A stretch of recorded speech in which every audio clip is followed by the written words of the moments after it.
At some point in adulthood, staying in touch with people stops happening naturally. The change is usually so gradual that it barely feels like a change at all. Conversations become less frequent, plans become harder to make, and slowly, without anyone deciding it, entire relationships begin to survive on memory alone. People who once occupied entire days become people you think about from time to time. And because nothing dramatic happened, no argument, no betrayal, it becomes difficult to explain why someone who was once such a big part of your life is no longer a part of your everyday world. Most people blame time for this, and they blame work, distance, responsibilities, but those explanations only tell us how friendships drift apart. They don't explain why, somewhere along the way, staying connected started to feel like effort. For most of our lives, friendship required very little effort. School gave us the same classrooms every day. College gave us shared routines, shared complaints, and enough unplanned hours for relationships to sustain themselves almost by accident. Even the neighborhoods we grew up in did part of the work. The people who mattered were simply there. Friendship wasn't something we had to protect, because our lives already overlapped. You didn't have to think about reaching out when you were going to see each other tomorrow. You didn't have to plan conversations when most of them happened while walking home, sitting in class, or wasting time together after everything else was done. None of this made those relationships more meaningful.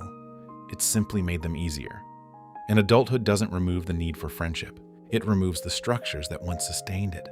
Nobody notices the shift at first. You still care about the same people. You still mean it when you say, "We should meet soon." You still assume that you'll call when things settle down a little. But adulthood has a way of turning every interaction into something that requires initiative. A message that once took 30 seconds to send now gets postponed until the weekend. Plans move from one month to the next. Conversations become another item competing for space in lives that already feel full. The strange part is that the difficulty isn't practical as much as it is emotional, because reaching out rarely feels like sending a single message anymore. It feels like the beginning of an obligation. A conversation leads to another conversation. A promise to meet turns into finding a date that works. Staying connected starts to demand the same thing that work, family, and responsibilities demand: energy. And energy becomes one of the few things adults feel they never have enough of. So people begin making small calculations without even realizing it. They reply tomorrow instead of today. They postpone the call until they're less tired. They tell themselves they'll reconnect when life becomes calmer. Not because the relationship matters less, but because somewhere along the way, connection stopped feeling effortless and started feeling like one more responsibility to keep up with. The problem isn't that people stop caring about each other. The problem is that they slowly begin rationing the energy they have left. Most people can name at least one friendship that slowly slipped out of their everyday life without either person choosing it. If essays like this help you put words to experiences you've never really examined before, consider subscribing to Quiet Fight Club. New essays every Sunday. Part of what makes adult friendships difficult is that reaching out no longer feels neutral. A message that would have felt effortless 10 years ago now comes with questions that never used to exist. Are they busy? Am I interrupting something? Have we grown apart more than I realized?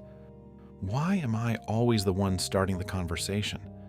Friendship slowly stops being something people can assume and starts becoming something they have to interpret. And the longer two people go without speaking, the more uncertainty fills the silence between them. What once felt natural begins to feel oddly formal. You start rehearsing simple messages in your head. You wonder whether too much time has passed. You tell yourself you'll reach out when it feels less awkward. Meanwhile, the other person may be having the exact same thoughts. Because adulthood changes more than our schedules. It changes our relationship with effort itself. When friendships were built into everyday life, nobody kept score. Nobody wondered who had texted last or who cared more. But once connection starts requiring initiative, effort becomes visible. People notice who calls first. They notice unanswered messages. They notice when the same invitation has been postponed 3 times. And without meaning to, they begin protecting themselves from the possibility of caring more than the other person does. So they hesitate, they wait, and sometimes Two people who still matter to each other end up sitting in separate homes, each quietly assuming that the other has moved on. At first, the distance feels temporary. You assume you'll reconnect when work becomes less demanding, when the children are older, when life slows down a little. Friendship is still part of the future you imagine for yourself. It has simply been postponed. But people are remarkably good at adapting. Weeks without speaking become months. Plans stop being expected. Entire friendships settle into a strange routine where both people still care about each other, yet neither is surprised by the silence anymore. Gradually, life reorganizes itself around fewer phone calls, fewer spontaneous conversations, fewer people who know the ordinary details of your days. And because the adjustment happens so slowly, it rarely feels like a loss. It feels practical, efficient even. There is less to manage, less to schedule, less emotional energy being asked of lives that already feel full. This is not loneliness yet. This is adaptation. It is the quiet process of learning to expect less from connection, not because relationships no longer matter, but because their absence has stopped feeling unusual. And that may be the most unsettling part of adulthood. Not that friendships disappear, but that after enough time, their disappearance begins to feel normal. Adults don't stop reaching out because they stop caring about each other. Most friendships don't end with an argument or a final conversation. They fade under the weight of ordinary life, under calendars that never quite align, messages that get postponed, and the quiet belief that there will always be more time. And because the process is so gradual, people rarely notice what is actually changing. What disappears isn't affection, it isn't memory, it's the expectation of connection itself. Life slowly teaches people to live with fewer conversations, fewer shared moments, and smaller emotional worlds. What begins as a temporary adjustment gradually becomes the shape of everyday life. Maybe that's why adult friendships can be so confusing.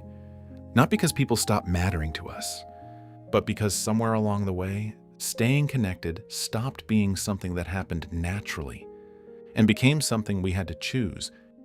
And not everyone realizes that choice is being made.